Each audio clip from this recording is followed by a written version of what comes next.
400-500 মানুষ আইতাছে অ্যাপার্টমেন্টের জন্য, কিন্তু কোনো অ্যাপার্টমেন্টের ডেট নাই।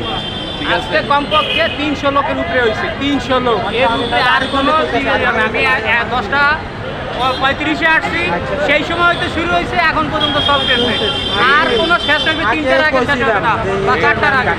4টে অঞ্চল, যেই 4টে পরিমাণ আমাদের ভোগান্তির ভিতরে আছে, কেউ 7 মাস, কেউ 6 মাস, কেউ 5 মাস, কোনো অ্যাপার্টমেন্টের ডেট নাই। এটা নিয়ে কোনো মাথা ব্যথা নাই। এটা প্রতিদিন 10 থেকে 20টা কাগজ জমা নিতে আসে, তাও সকাল 9টার ভিতরে সিরিয়াল শেষ।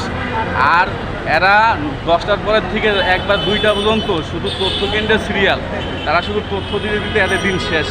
তাহলে এভাবে চললে আমাদের কবে অ্যাপার্টমেন্টের ডেট পাবো আর কবে আমরা জমা দিব?